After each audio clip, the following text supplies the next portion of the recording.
Dive into today's story. Chapter 1. Foundations of Deceit. Dominic Thorpe had built everything with his own hands.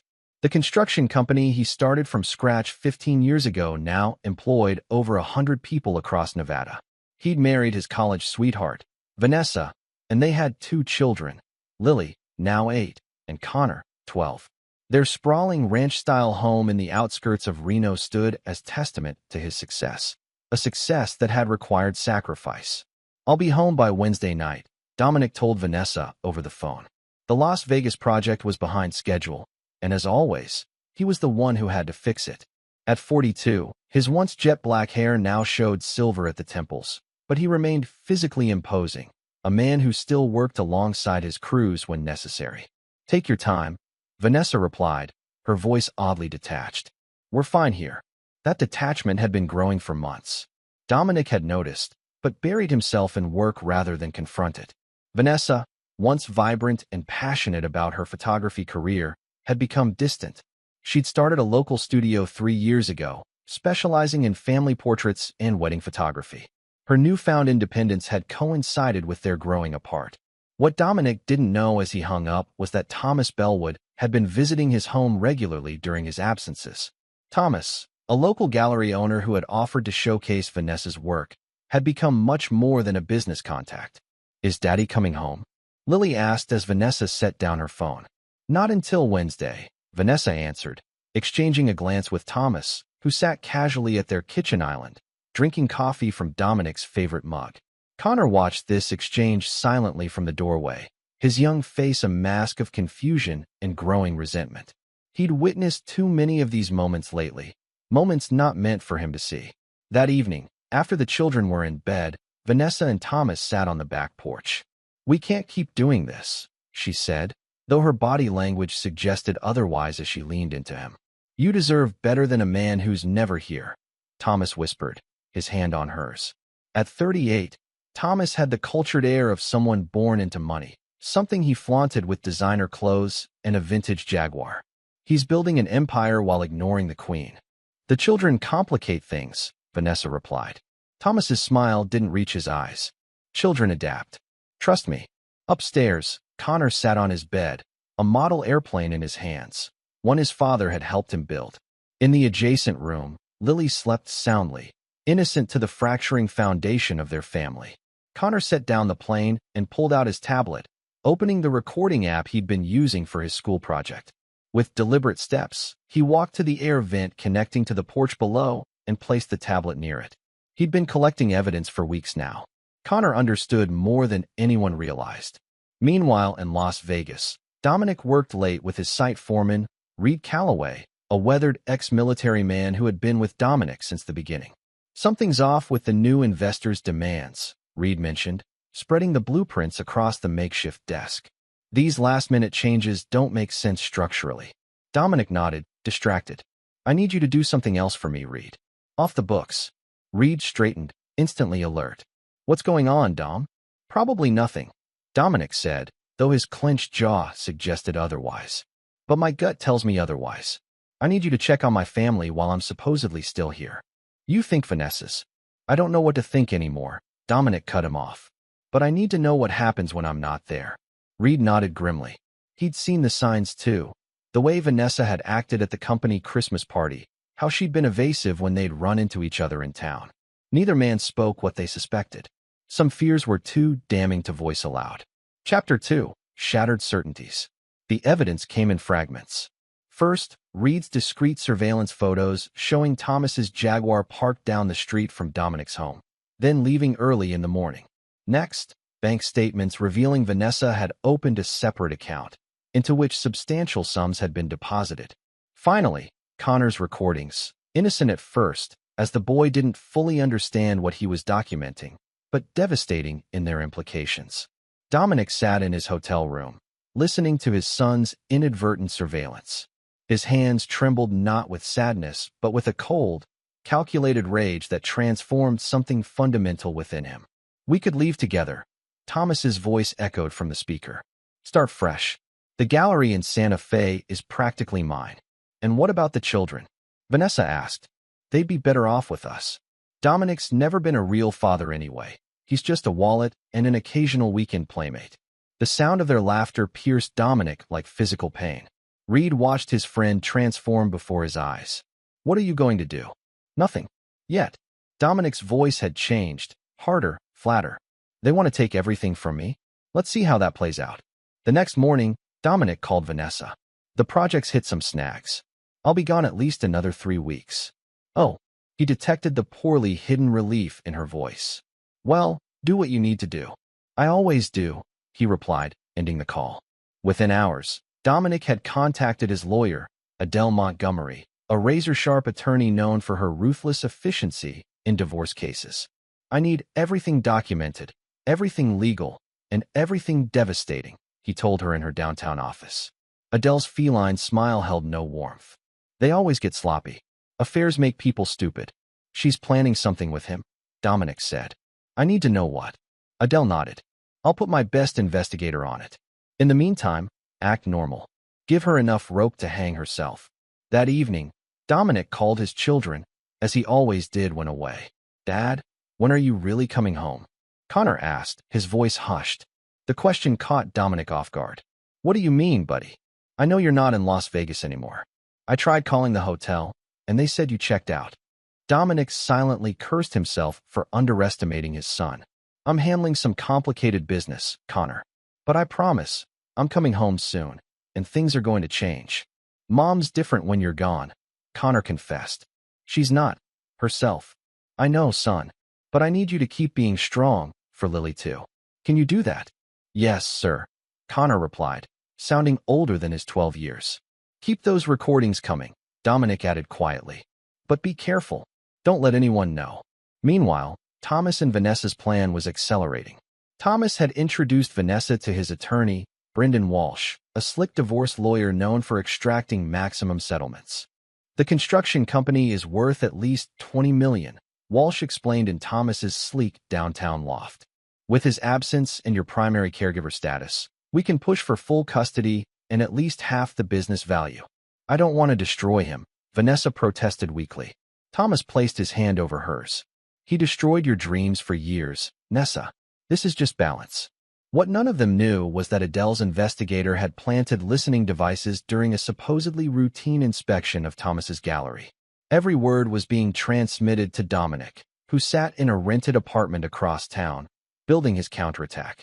The children are the key, he muttered to himself, making notes. Always the children. Chapter 3, The First Move. The ambush came without warning.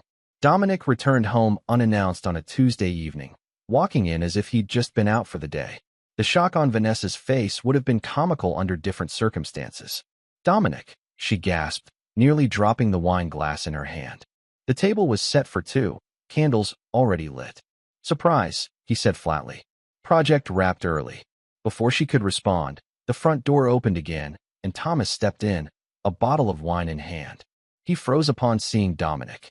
Expecting company? Dominic asked, his voice dangerously calm. Thomas was just, we were discussing the gallery showing, Vanessa stammered. Dominic nodded slowly. Of course. Business dinner. Thomas recovered his composure, extending his hand. Good to see you, Dominic. Vanessa's work is really gaining attention. Dominic ignored the outstretched hand. I bet it is. The tension was broken by the children thundering down the stairs, Connor leading with Lily close behind. Dad, Lily launched herself into his arms.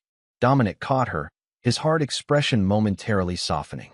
Connor held back, his eyes darting between the adults, understanding far too much.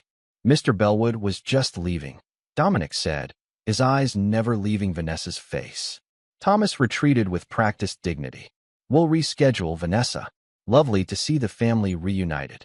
After he left, an unnatural quiet descended on the house. Dominic spent the evening playing with the children, acting as if nothing was wrong. Vanessa moved around them like a ghost, unsure of what Dominic knew or suspected. That night, after the children were asleep, the confrontation finally came. How long? Dominic asked simply, standing in their bedroom doorway. Vanessa sat at her vanity, removing her makeup with trembling hands. How long what? Don't. His voice cut like a blade. Respect me enough not to play stupid. She set down her cloth, meeting his eyes in the mirror. 6 months. But it's more than just, it's not what you think. It's exactly what I think. You and Thomas planning to take my children and half my company while I'm building our future. The color drained from her face. How did you know about Brendan Walsh? About the Santa Fe Gallery? About all of it? Dominic stepped into the room, closing the door behind him. I know everything, Vanessa. Every meeting, every plan, every lie. The children deserve stability, she whispered. You're never here. And I'm supposed to believe they'd have that with a man who's helping their mother betray their father? Dominic laughed without humor. You haven't filed yet, which means you're still building your case. Gathering evidence of my absence and neglect. It's not like that, she protested weakly. Here's what's going to happen. Dominic continued as if she hadn't spoken. We're going to continue as normal for now. You'll tell Thomas to back off temporarily. I'll be the devoted husband returning to save our marriage. And why would I do that? Dominic placed a thumb drive on her vanity.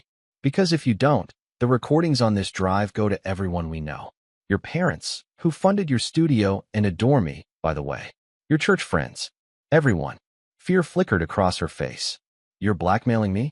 I'm giving you a chance to do this with dignity, he corrected. File for divorce now, and it gets ugly immediately.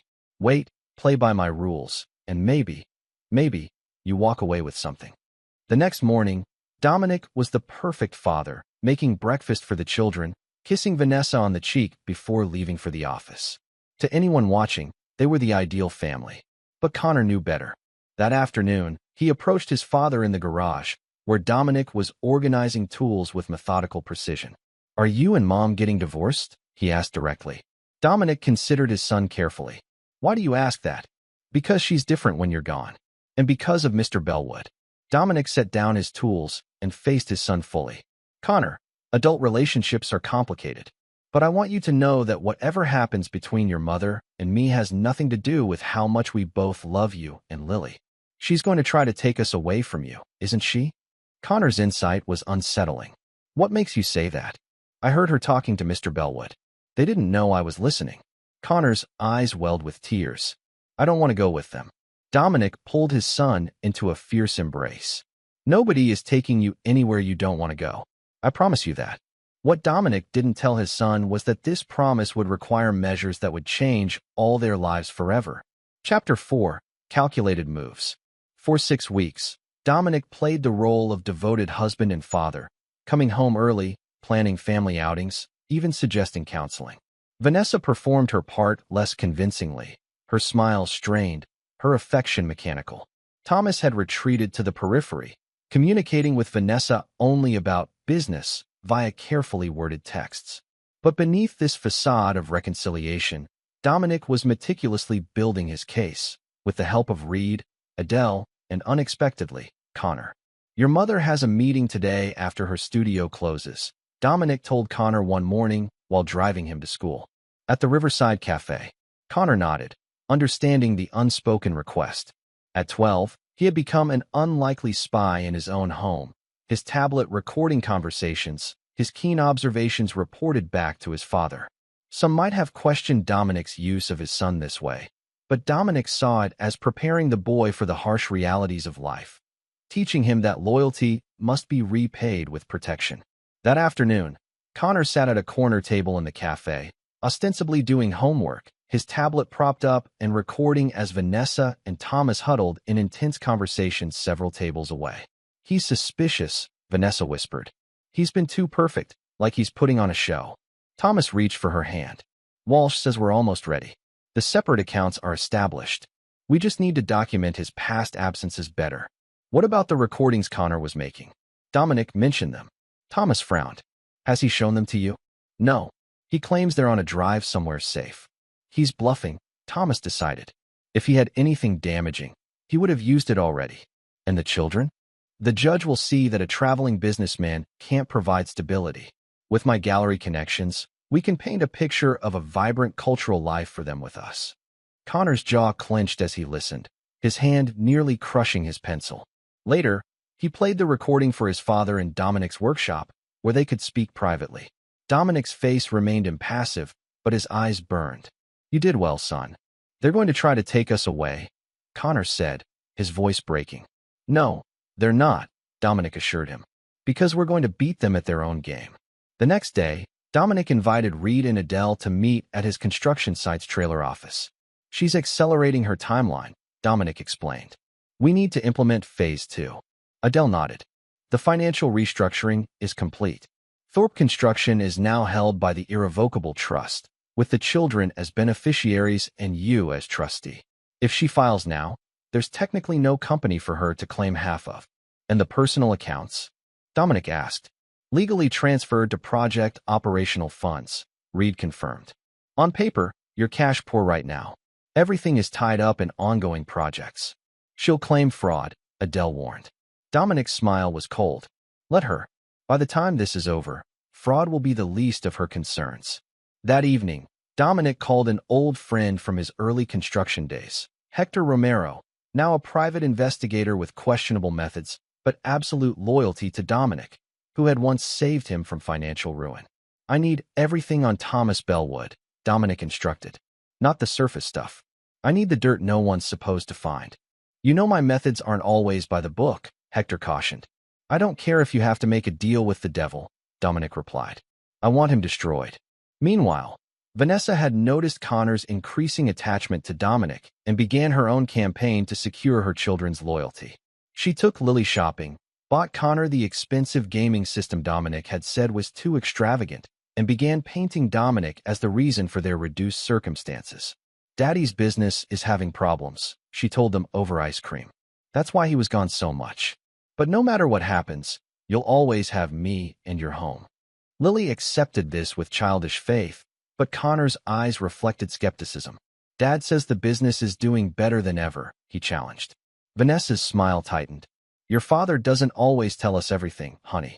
Later that night, Connor reported this conversation to Dominic, who was working late in his home office. She's trying to turn Lily against you, Connor said anxiously. Dominic closed his laptop.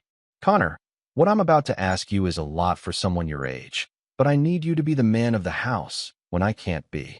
What do you mean? Your mother is going to file for divorce soon. When she does, she'll try to limit my time with you and Lily. I need you to be Lily's protector. Keep her close. And most importantly, I need you to continue being my eyes and ears. Connor nodded solemnly. I won't let you down, Dad. Dominic placed a hand on his son's shoulder. There's something else. I've set up accounts for both you and Lily for college and beyond. No matter what happens with the divorce, that money is protected. What Dominic didn't tell Connor was that those accounts were also monitoring devices. Any attempt by Vanessa or Thomas to access them would trigger alerts and create evidence of financial interference. The chess game was becoming more complex by the day, with the children as unwitting pawns and Dominic moving pieces with ruthless precision. Chapter 5, Hidden Truths. The divorce filing came 3 months after Dominic's surprise return. Despite their performance of reconciliation, Vanessa's petition arrived with all the allegations Dominic had anticipated: emotional abandonment, financial control, parental neglect. She sought primary custody of the children, their home, and a substantial portion of what she believed was Dominic's personal wealth and business. Dominic accepted the papers from the process server with an unsettling calm. Thank you, he said simply, closing the door and pulling out his phone. The first call was to Adele. It's done. She's made her move. The financial shields are holding, Adele confirmed. And the custody counter strategy is ready whenever you give the word. The second call was to Hector. Tell me you have something. Hector's voice was grim but satisfied. Oh, I have something all right. Thomas Bellwood isn't even his real name. Meet me at the usual place in an hour. The usual place was a storage unit facility on the outskirts of town.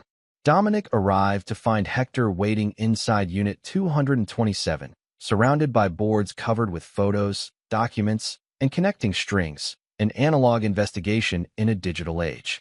Thomas Bellwood was born Preston Thomas Kavanaugh, Hector began, pointing to a mugshot of a younger version of Thomas. Changed his name after a scandal in Chicago involving art forgery and sleeping with a prominent donor's wife. He wasn't charged. Daddy's connections saw to that. But the name change and move west gave him a fresh start. Dominic studied the evidence. This helps, but it's not enough to destroy him. Oh, I'm just getting started, Hector grinned. Your boy Thomas has a pattern. He finds wealthy, professionally frustrated women, mentors them, seduces them, and then uses them to access their money or connections. Sometimes both. Vanessa isn't wealthy, Dominic pointed out. No, but you are. And her photography studio connects her to all the wealthy families in town. Hector pinned up more photos. He's done this in 3 cities that I can trace: Chicago, Portland, and now here. But here's where it gets interesting. In Portland, he left behind a wife and child. Dominic's eyes widened. He's still married? Technically divorced, but he's significantly behind on child support. There's a warrant for his arrest in Oregon. Hector handed over a thick file. And here's the piece de resistance. He's been selling forgeries through his gallery. Not the main exhibitions. Those are legitimate to maintain his cover, but special private collections for selected clients. Can you prove it? I acquired one of his recent sales. Hector unwrapped a small canvas. This supposed early work by Carson Walsh was created about 3 months ago in a studio in Oakland. I have the actual artist on record. Dominic's smile was predatory. This is perfect. While Dominic plotted Thomas's destruction, Vanessa implemented her own strategy, focusing on the children. She filed for an emergency custody order, claiming Dominic's rage after the divorce filing made him a threat to their well-being.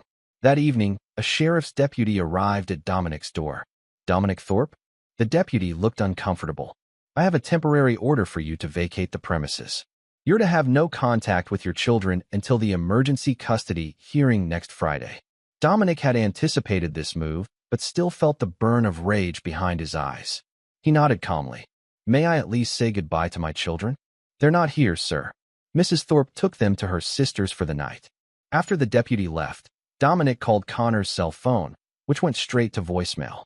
Instead of leaving a message, he sent a text. Stay strong. Trust the plan. The next morning, Dominic appeared at Adele's office before normal business hours. She's taken the children and gotten a protective order, he said without preamble. Adele nodded. As expected, our counterfiling is ready. But Dominic, are you sure about this approach? It's going to get extremely ugly. She crossed the line when she used my children as weapons, Dominic replied flatly. There's no going back now.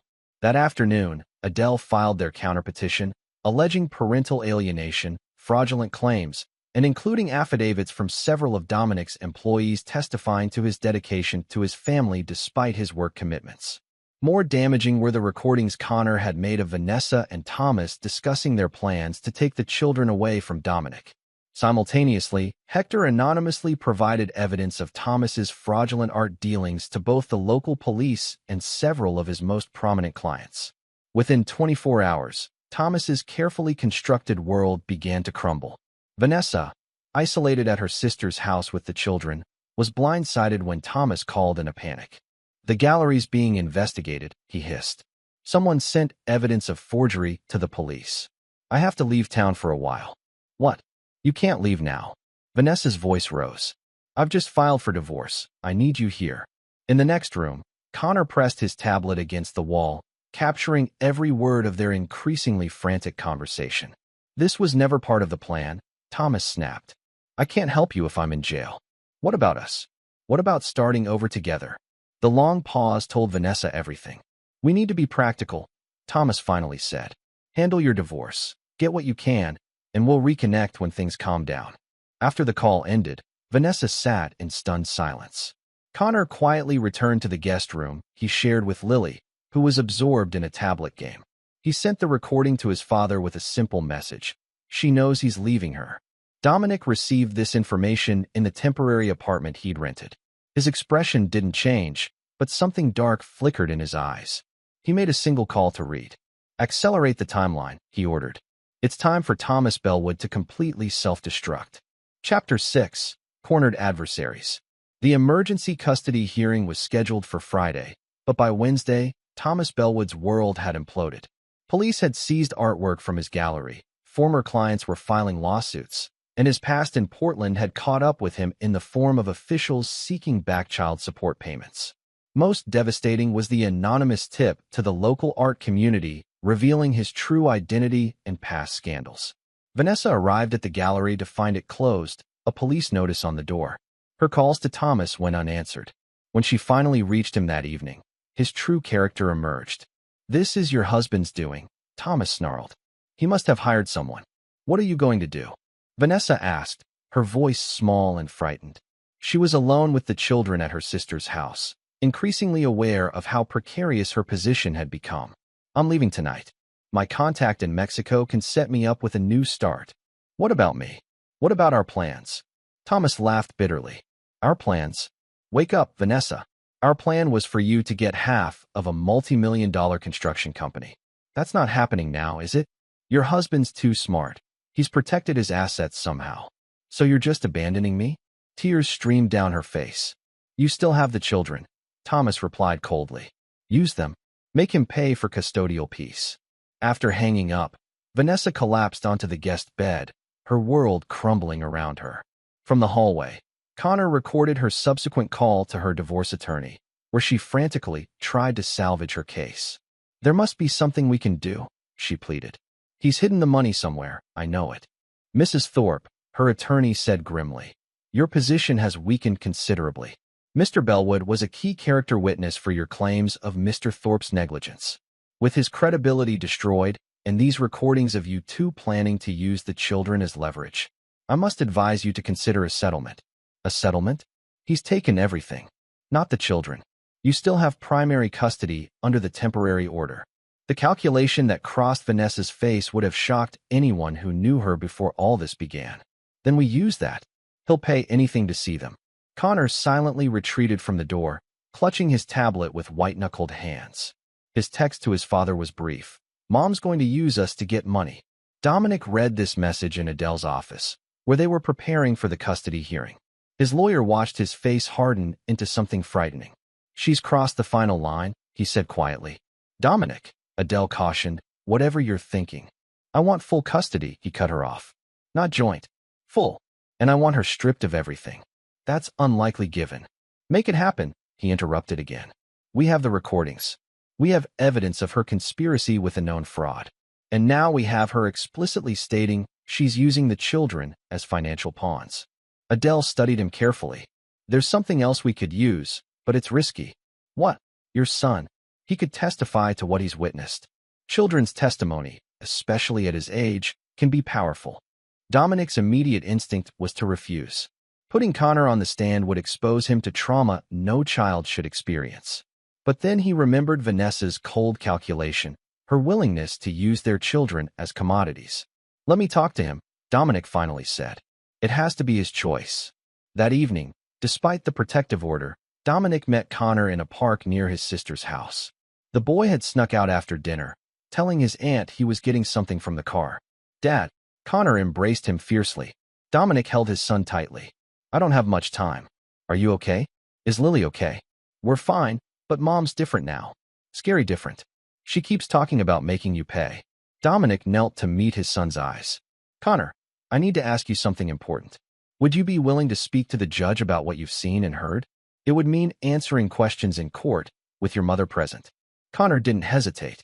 Yes, I have all the recordings too. It won't be easy, Dominic warned.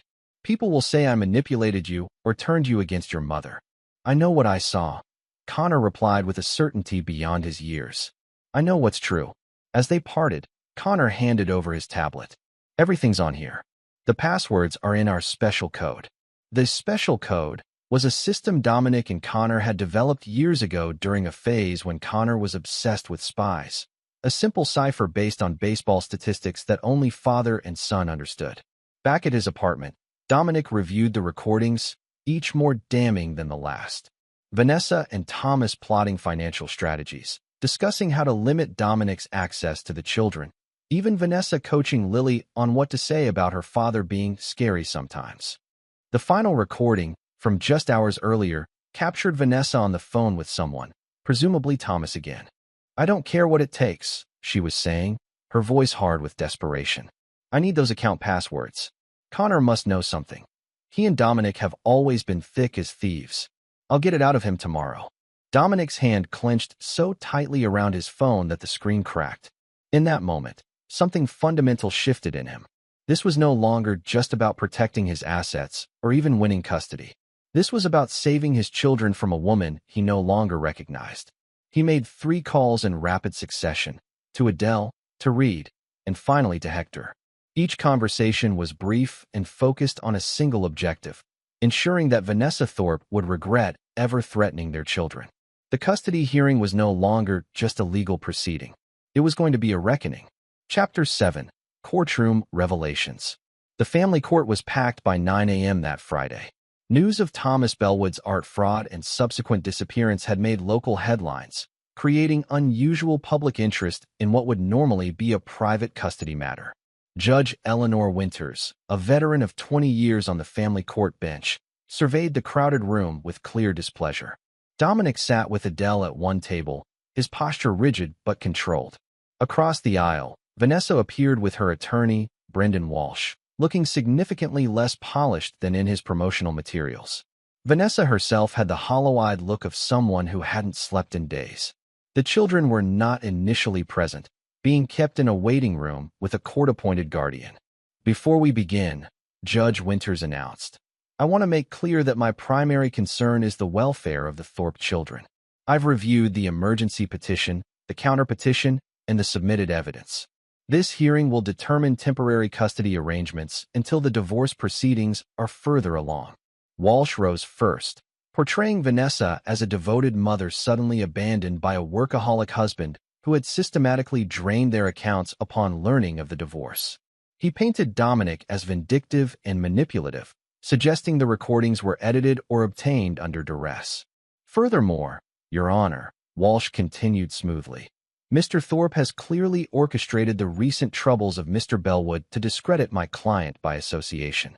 This pattern of vindictive behavior makes him unsuitable for custody. When Adele's turn came, her approach was methodical and devastating.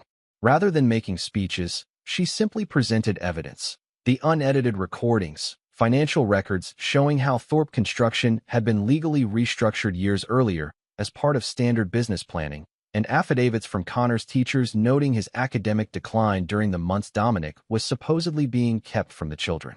Your Honor, Adele concluded, what we have here is not a vindictive father, but a mother who conspired with her paramour to separate Mr. Thorpe from both his children and his livelihood. The temporary protective order was obtained under false pretenses, as evidenced by Mr. Thorpe's son's own recordings. Judge Winters frowned. These recordings were made by a 12-year-old boy, without the knowledge or consent of his mother. Yes, Your Honor, Adele acknowledged. Connor Thorpe began recording conversations in his home initially for a school project on family oral histories. What he captured instead was the systematic plotting of his mother and Mr. Bellwood. I'd like to hear from the children, the judge decided, particularly Connor, given his role in this evidence. Connor entered the courtroom looking smaller than his 12 years in a pressed shirt and tie. His eyes found his father immediately, drawing strength from Dominic's reassuring nod. After establishing Connor's understanding of truth versus lies, Judge Winters asked him directly about the recordings. Did your father ask you to make these recordings, Connor? No, ma'am, Connor replied. I started doing it on my own because... He hesitated, glancing at his mother. You can speak freely here, the judge encouraged. Because Mom was different when Dad was gone. She and Mr. Bellwood talked about taking us away, about making Dad pay. I was scared. And when did your father find out about these recordings? After he came home early and found Mr. Bellwood at our house.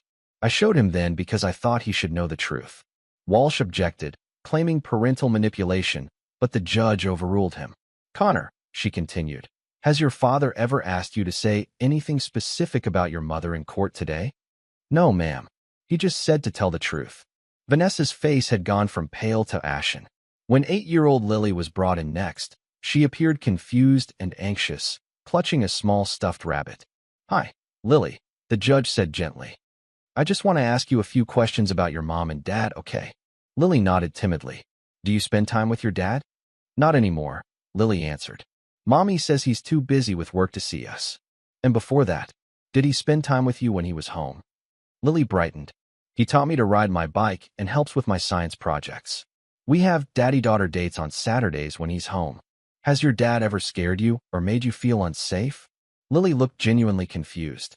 No, Daddy's the one who checks for monsters under the bed. Lily, the judge said carefully, did your mom ever tell you to say anything about your dad being scary? The little girl's eyes darted to her mother. She said to remember the time Daddy yelled, but he only yelled because I almost ran into the street. He was scared, not mean. After the children were escorted out, Judge Winters called a brief recess. When proceedings resumed, her expression had hardened. Based on the evidence presented, I'm inclined to vacate the emergency custody order. However, before I make my final ruling, there's an unusual request. She turned to Connor's guardian ad litem. Connor has asked to present additional evidence he believes is relevant. Walsh leapt to his feet. Your Honor, this is highly irregular. What additional evidence could a child possibly have that hasn't been submitted by counsel? The judge silenced him with a look. Mr. Walsh, given that this child's recordings form the backbone of your opponent's case, I'm inclined to hear what else he may have documented. Connor was brought back into the courtroom, this time carrying his tablet. He approached the bench with surprising composure. Your Honor, he began, his voice initially trembling but steadying as he continued. I'd like to play a video from Mom's phone. Vanessa's sharp intake of breath was audible throughout the courtroom. Objection, Walsh called. Any such video would be obtained without consent and potentially in violation of privacy laws. Your Honor, Connor interjected before the judge could rule. I didn't take Mom's phone. She sent this video herself, to Dad's phone, 2 days after he got locked out of our house. Judge Winters raised an eyebrow. Proceed, Connor. The courtroom fell silent as Connor connected his tablet to the courtroom's display system. The video began playing, showing Vanessa in what appeared to be the master bedroom of the Thorpe home. Her expression was triumphant, almost cruel. I thought you should see how well we're doing without you. Vanessa's recorded voice echoed through the courtroom. The camera panned to show Thomas lounging on Dominic's side of the bed, then moved to capture photographs of the children displayed on the dresser. They don't even ask about you anymore, she continued. Connor's gotten over his daddy worship, and Lily barely remembers your weekend outings. The real Vanessa shrank in her seat as her digital counterpart continued her taunting monologue, revealing not just her affair, but her explicit intention to use the children as leverage for financial gain. Most damning was the moment Thomas appeared beside her, taking the phone to add his own message. Face it, Thorpe. You've lost your family. Soon you'll lose everything else too. Going after my gallery? Two can play that game. The video ended with Vanessa's laugh and a final twist of the knife. Enjoy your lonely apartment while we enjoy your house, your bed, and your children's love. The silence that followed was absolute. Judge Winters's face had transformed from judicial neutrality to barely contained outrage. Mrs. Thorpe, she finally said, her voice dangerously quiet. Would you care to explain this video? Vanessa seemed to collapse inward. I was angry. Thomas said it would help our negotiating position if Dominic thought the children had forgotten him. Negotiating position, the judge repeated flatly. You mean using your children as pawns in a financial dispute with their father? Walsh attempted to interject, but the judge silenced him with a raised hand. I've seen enough, she declared. The emergency custody order is not only vacated, but was clearly obtained under false pretenses. Temporary custody of both children is awarded to Mr. Thorpe, with Mrs. Thorpe granted supervised visitation only until the final custody hearing. She turned to Dominic. Mr. Thorpe, while the court sympathizes with your position, I must caution against using children as intelligence gatherers in family disputes. However, given the circumstances and the clear, unprompted nature of Connor's recordings, I'm making an exception in this case. As the judge continued outlining the terms of her ruling, Dominic maintained his composure, but his eyes never left Vanessa's face. There was no triumph in his expression, only a cold finality that made Vanessa finally understand what she had unleashed. Outside the courtroom, as Dominic embraced his children, Vanessa approached, her face streaked with tears. Dominic, please, she began. This has all gone too far. We can work something out. Dominic straightened, positioning himself between her and the children. There's nothing to work out. You showed exactly who you are. I made a mistake, she pleaded. But they're still my children. You forfeited that claim when you used them as weapons, Dominic replied, his voice low enough that the children couldn't hear. This is just the beginning, Vanessa. By the time I'm done, you'll have nothing. Not the house, not money, not even unsupervised time with them. You can't be this cruel, she whispered. Dominic's smile never reached his eyes. I learned from the best. Chapter 8, The Fall. The weeks following the custody hearing were a systematic dismantling of Vanessa's life. With Thomas Bellwood having fled to Mexico to avoid fraud charges and child support enforcement, she found herself alone facing not just divorce proceedings, but potential criminal charges for her role in what prosecutors were calling a conspiracy to commit financial fraud related to Thomas's gallery operations. Dominic had returned to the family home with the children, while Vanessa moved into a small apartment paid for by her increasingly skeptical parents. Her photography business suffered as clients, hearing rumors of the court case, quietly took their business elsewhere. The financial resources she had counted on, Thomas's gallery connections, and her share of Dominic's assets, had evaporated. "We need to discuss a settlement," Brendan Walsh advised in his office, looking distinctly uncomfortable. "The evidence against you is substantial, and Mr. Thorpe's legal team is pushing for full custody with only minimal visitation rights for you." "He can't take my children," Vanessa insisted, though her voice lacked conviction. Walsh sighed. "Mrs. Thorpe, the video you sent him alone is evidence of parental alienation. Add to that the recorded conversations about using the children for financial leverage, and your case for even joint custody is extremely weak. What about the business? He can't have hidden everything. The business restructuring was legally done years ago, with proper documentation. The trust for the children was established when they were born. I've had forensic accountants look at everything. It's airtight." Vanessa's world continued to contract. Her sister, initially supportive, had grown distant after seeing the courtroom video.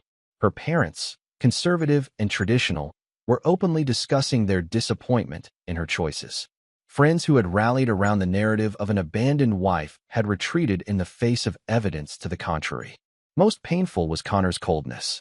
During supervised visitations, he remained polite but detached, answering her questions with minimal responses.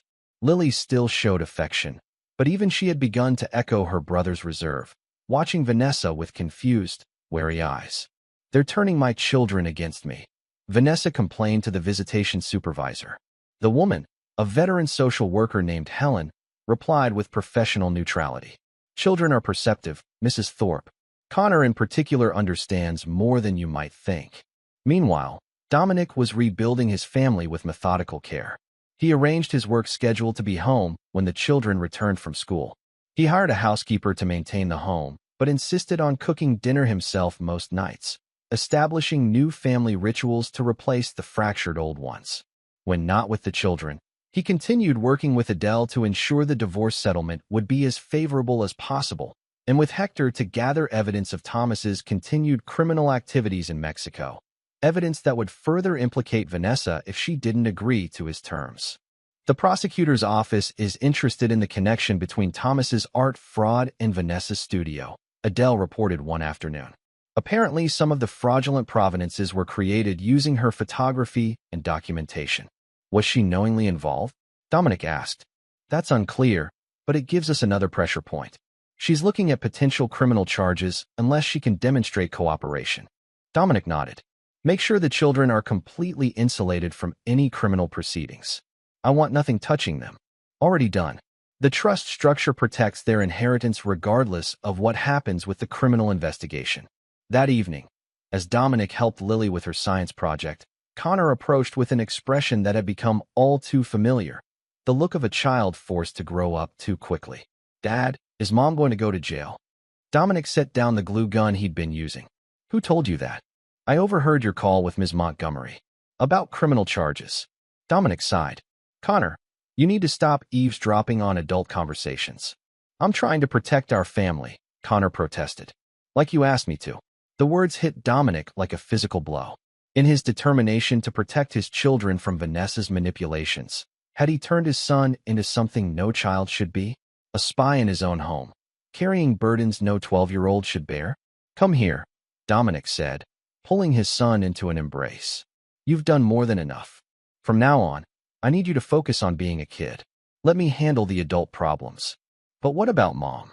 Connor persisted. Your mother made some bad choices, but she's still your mother. Whatever happens between us doesn't change that. That night, Dominic made a decision. The ruthless dismantling of Vanessa's life had served its purpose. She was isolated, financially vulnerable, and legally exposed. Continuing to pursue criminal charges would only further traumatize the children, particularly Connor, who was already showing signs of the emotional toll. The next morning, he called Adele. "I want to offer a settlement. Generous visitation rights in exchange for full legal custody. No pursuit of criminal charges unless she contests the terms." "Are you sure?" Adele sounded surprised. "We have her cornered. The children have been through enough," Dominic replied. "I want this finished." The settlement offer was delivered to Vanessa that afternoon. In addition to the custody arrangements, it included a modest monthly support payment, enough to maintain a decent apartment and restart her photography business, but not the wealthy lifestyle she had envisioned with Thomas. Vanessa read the terms with tears streaming down her face. For the first time in months, she saw not an escape hatch, but a lifeline, a chance to retain some relationship with her children and rebuild some semblance of a life. "He's being more generous than you deserve," Walsh told her bluntly. "Take the offer." As Vanessa signed the agreement, a text arrived from an unknown Mexican number. "Found a buyer for the remaining pieces. Need your documentation skills again. Good money. T." She stared at the message for a long moment, then blocked the number without responding. Thomas Bellwood had cost her everything that mattered. There would be no second chance for him. That weekend, during her supervised visitation, Vanessa arrived with a different demeanor, humbled, genuine in a way she hadn't been in years. "I've signed the agreement," she told Dominic as he dropped the children off. "Thank you for not pursuing the criminal charges." Dominic's face remained impassive. "This isn't forgiveness, Vanessa. This is for them, not you." She nodded, accepting this harsh truth. "I know, but I'm going to earn back their trust, and maybe someday, a little of yours." "Don't mistake pragmatism for weakness," Dominic warned quietly. "If you ever try to use the children against me again, what happened these past months will seem like mercy." As he walked away, leaving Vanessa with their children and the court-appointed supervisor, Dominic felt no satisfaction, no triumph. Only the heavy certainty that he had done what was necessary to protect his family, and would do it again without hesitation if needed. The destruction of Vanessa's carefully constructed plans had been complete. The only question remaining was whether anything could be rebuilt from the ashes, and whether Dominic would ever allow it. Chapter 9. Retribution complete. 6 months after the custody settlement, life had found a new rhythm for the Thorpe family.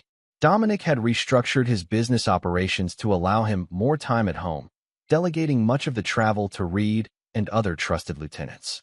The divorce was finalized, with the terms largely matching the settlement agreement. Full custody to Dominic with structured visitation for Vanessa. The children were adapting in their own ways. Lily, resilient as only young children can be, had adjusted to the new normal of splitting time between her father's home and supervised visits with her mother. Connor, however, remained changed by the experience, more serious, more watchful, a shadow of adulthood falling across his features too early. On a crisp Saturday morning, Dominic sat on the sidelines of Connor's baseball game, watching his son pitch with focused intensity. Beside him sat Helen, the social worker who had supervised the early visitations and had since become something like a family counselor. "He's still carrying too much," Helen observed, nodding toward Connor. "Taking responsibility for things no child should." Dominic sighed. "I know. I've tried telling him it's not his job to protect the family anymore, but you made it his job during the divorce," Helen finished gently. "Children take those assignments seriously, Dominic. They don't easily relinquish them." On the pitcher's mound, Connor struck out another batter, his face showing no joy in the accomplishment, only grim satisfaction at a task well executed. "He reminds me of myself at that age," Dominic admitted. "Too serious, too determined to control everything. Is that what you want for him?" The question lingered between them as the inning ended and Connor jogged to the dugout, exchanging no high-fives with teammates, his eyes immediately seeking his father for approval. Later that day, as they celebrated the team's victory with ice cream, Dominic broached a difficult subject. "Your mom called yesterday. She's completed the parenting classes and therapy sessions. The court's considering removing the supervision requirement for her visitations." Connor's spoon paused halfway to his mouth. "Are you going to fight it?" "I'm asking what you think about it," Dominic replied carefully. "Does it matter what I think? You're the one who decides everything." The bitterness in his son's voice caught Dominic off guard. "Connor, of course it matters. But I'm still the parent here.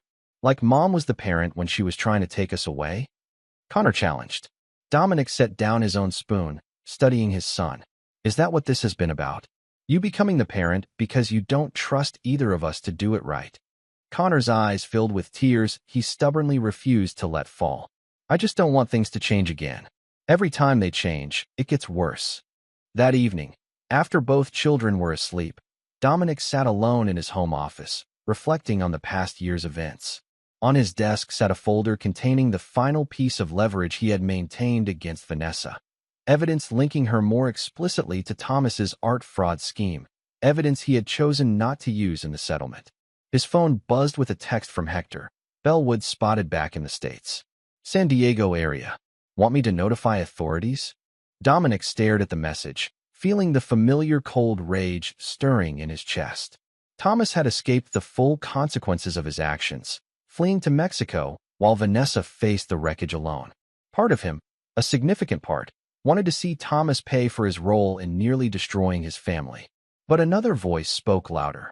Connor's bitter accusation, the realization that his son was becoming a mirror of his own worst qualities, the ruthlessness, the inability to let go, the need for complete control. No, he texted back. Let it go.